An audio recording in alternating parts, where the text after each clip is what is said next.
വേദത്തിൽ വിദ്യയെ പരാവിദ്യയെന്നും അപരാവിദ്യയെന്നും രണ്ടായി തരംതിരിക്കപ്പെട്ടിരിക്കുന്നു. പരാവിദ്യ എന്നാൽ ബ്രഹ്മജ്ഞാനം അഥവാ ആത്മജ്ഞാനം എന്നർത്ഥം. ഏതൊന്നറിഞ്ഞാൽ എല്ലാം അറിഞ്ഞതായി തീരുമോ അതാണ് ബ്രഹ്മജ്ഞാനം അഥവാ ആത്മജ്ഞാനം. ഏതൊന്നിൻ്റെ അറിവോടുകൂടി സർവക്ലേശവും അവസാനിക്കുന്നു, അതുതന്നെയാണ് ആത്മജ്ഞാനം എന്ന് പറയുന്നത്. അപരാവിദ്യ എന്ന് പറഞ്ഞാൽ പ്രപഞ്ചത്തെക്കുറിച്ചുള്ള അറിവ് അഥവാ വിഷയജ്ഞാനം. വിഷയജ്ഞാനം എത്ര തന്നെ നേടിയാലും ഒരാൾക്കും ഒരിക്കലും ദുഃഖനിവൃത്തി ഉണ്ടാകുന്നില്ല. ഭാരതീയ വിജ്ഞാന ശാഖകളുടെ മൂലം വേദമാണെന്ന് പ്രകീർത്തിക്കപ്പെട്ടിരിക്കുന്നു. വേദത്തിൽ 4 ഭാഗങ്ങളുണ്ട്: സംഹിത, ബ്രാഹ്മണം, ആരണ്യകം, ഉപനിഷത്ത്. അതിൽ സംഹിത ഭാഗം മന്ത്രഭാഗവും ബ്രാഹ്മണം കർമ്മഭാഗവും ആരണ്യവും ഉപാസനാഭാഗവുമാണ്. ഉപനിഷത്തുക്കൾ ജ്ഞാനഭാഗത്തുള്ളതാണ്. യാതൊരു അറിവിനെയാണോ പരമസത്യമായി വേദങ്ങൾ നിർണയിച്ചിരിക്കുന്നത് അതിനെ വെളിപ്പെടുത്തി തരുന്നതാണ് ഉപനിഷത്ത്. ഉപനിഷത്തിൻ്റെ മുഖ്യമായ പ്രതിപാദ്യ വിഷയം ബ്രഹ്മവിദ്യയാകുന്നു. ഉപനിഷത്തിൽ ബ്രഹ്മത്തിൻ്റെ സ്വരൂപം 2 വിധത്തിൽ വർണ്ണിച്ചിരിക്കുന്നു. ഒന്ന് സാപേക്ഷവും രണ്ടാമത്തേത് നിരപേക്ഷവും. സാപേക്ഷം ബാഹ്യസംബന്ധമായിട്ടുള്ളതാണ്. നിരപേക്ഷം ബാഹ്യസംബന്ധമില്ലാത്തത്, അതായത് ഒന്നിനെയും ആശ്രയിക്കാത്തത് എന്നർത്ഥം. സാപേക്ഷമായതിനെ സഗുണമെന്നും നിരപേക്ഷമായതിനെ നിർഗുണമെന്നും പറയുന്നു. ഗുണം അഥവാ ധർമ്മം വസ്തുഗതമാണ്. ഒരു ഗുണവും ഒരു ധർമ്മവും ഇല്ലാത്തത് നിർഗുണം. നിർഗുണ സ്വരൂപത്തെ അറിയുക എന്നതാണ് പരമമായ അവസ്ഥ. ഇന്ദ്രിയ മനോബുദ്ധികൾക്കപ്പുറമുള്ളതാണ് ബ്രഹ്മജ്ഞാനം. ബ്രഹ്മജ്ഞാനം കൊണ്ടേ ഒരാൾ ജനന മരണ ചക്രത്തിൽ നിന്നും മോചിതനായി തീരുകയുള്ളൂ. ഇന്ദ്രിയ ലോകത്തു നിന്നും ആത്മലോകത്തിലേക്ക് നമ്മെ നയിക്കുന്നതാണ് ആത്മജ്ഞാനം. കേനോപനിഷത്ത് സാമവേദത്തിൻ്റെ തലപകാര ബ്രാഹ്മണം 9-ാം അധ്യായത്തിലുള്ളതാണ്. എങ്കിലും തലപകാര ഉപനിഷത്ത് എന്ന പേരിനേക്കാൾ പ്രചാരമാർജിച്ചത് കേനോപനിഷത്ത് എന്ന പേരാണ്. കേന എന്ന ശബ്ദം കൊണ്ട് തുടങ്ങുന്നതിനാലാണ് കേനോപനിഷത്ത് എന്ന പേര് വന്നിരിക്കുന്നത്. കേന എന്ന വാക്കിൻ്റെ അർത്ഥം ആരാൽ, എന്തിനാൽ എന്നാണ്.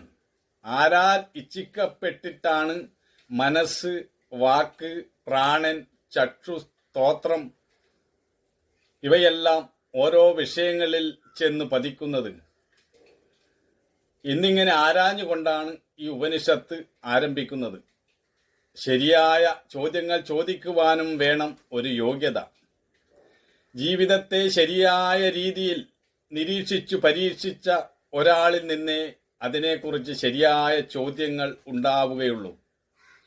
കോടാനുകോടി മനുഷ്യർ ഈ ലോകത്തുണ്ടെങ്കിലും സത്യത്തിന് വേണ്ടി ദാഹിക്കുന്നവർ വളരെ കുറവാണ്. ലൗകിക സുഖഭോഗങ്ങൾ നേടുവാനുള്ള അന്വേഷണവും ചോദ്യവും മാത്രമേ ഭൂരിപക്ഷം ആളുകളിലും ഉണ്ടാകുന്നുള്ളൂ. നിരന്തരം ഒന്നിനു പുറകെ ഒന്നായി വരുന്ന ദുഃഖങ്ങളും ദുരിതങ്ങളും ഈ ലോകത്തിൽ ചിലരെയെങ്കിലും ചിന്തിപ്പിക്കാറുണ്ട്. അങ്ങനെ ചിന്തിക്കുന്ന ഒരു മനുഷ്യൻ ചോദിക്കുന്നു, ഇതെല്ലാം എന്താണ്?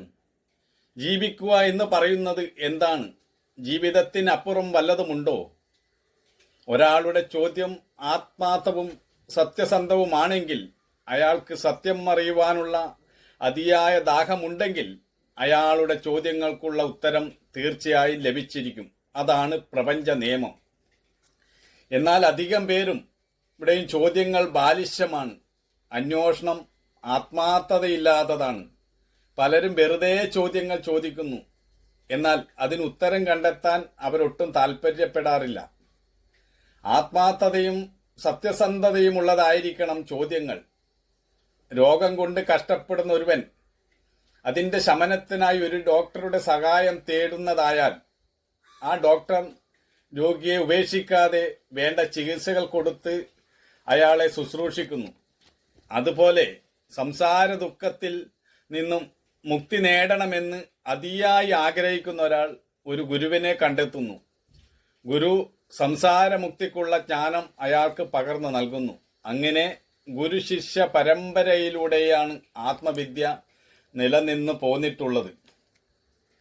സത്യത്തെ നമുക്ക് പുറത്തന്വേഷിച്ചാൽ കണ്ടെത്താൻ കഴിയില്ല. എന്തെന്നാൽ അത് നമ്മിൽ തന്നെയാണുള്ളത്. ഇത് നാം തിരിച്ചറിയണം. അപ്പോൾ നമ്മുടെ അന്വേഷണമെല്ലാം നമ്മിലേക്ക് തന്നെ തിരിയും. എന്നാൽ തന്നിലേക്ക് തിരിയുക എന്നത് ഏറ്റവും പ്രയാസമേറിയ കാര്യമാണ്. മറ്റുള്ളവരെ ഉപദേശിക്കുവാനും മറ്റുള്ളവരെ പഠിപ്പിക്കുവാനും നമുക്ക് വലിയ താല്പര്യമാണ്. എന്നാൽ തന്നെ പഠിപ്പിക്കുക, തന്നെ തിരിച്ചറിയുക, താൻ ആരാണെന്ന് കണ്ടെത്തുക അതത്ര നിസാരമല്ല. അതുകൊണ്ട് തന്നെ ആത്മീയാനുഭൂതി നേടുന്നവരും വിരളമാണ്. നിരന്തരമായ പരിശ്രമത്തിലൂടെ മനസ്സ് പല ശുദ്ധീകരണ പ്രക്രിയയിലൂടെയും കടന്നു പോകേണ്ടതുണ്ട്. നമ്മുടെ മനസ്സു നിറയെ പല ആശയങ്ങളും സിദ്ധാന്തങ്ങളും നമ്മൾ കുത്തി നിറച്ചിരിക്കുകയാണ്. അതിലാണ് നമ്മുടെ അഹംബോധം നിലനിൽക്കുന്നത്. അതുകൊണ്ട് നമ്മൾ സദാ സംഘർഷത്തിലും പോരാട്ടത്തിലുമാണ് കഴിയുന്നത്. അങ്ങനെയുള്ള മനസ്സിനെ ഒന്ന് സംസ്കരിച്ചെടുക്കുക എന്നത് അത്ര എളുപ്പമുള്ള കാര്യമൊന്നുമല്ല. നമ്മുടെ സ്വരൂപത്തെ അറിയുവാൻ ബാഹ്യമായ അറിവിൻ്റെ ഒന്നും ആവശ്യമില്ല. സൂര്യനെ കാർമേഘമെന്ന പോലെ മനോമാലിന്യങ്ങളാണ് ആത്മാവിനെ മറച്ചിരിക്കുന്നത്. ആ മറ നീക്കുക മാത്രമാണ് നാം ചെയ്യേണ്ടത്. നമ്മുടെ വാസ്തവ സ്വരൂപം നമുക്കറിയാൻ കഴിയുന്നില്ല. അതാണ് നമ്മുടെ എല്ലാ പ്രശ്നങ്ങളുടെയും അസംതൃപ്തിയുടെയും കാരണം. ഒരാൾക്ക് സ്വയം അറിയാൻ കഴിയുന്നില്ലെങ്കിൽ അയാൾ അജ്ഞനാണ്. അജ്ഞനായ ഒരാൾക്ക് എല്ലാ വിഭ്രാന്തികളും ഉണ്ടാകും. അയാൾക്ക് ബാഹ്യമായ എന്തൊക്കെ അറിവുകൾ ഉണ്ടായാലും അതെല്ലാം അയാളുടെ അജ്ഞതയുടെ അടിസ്ഥാനമാക്കിയുള്ളതാണ്.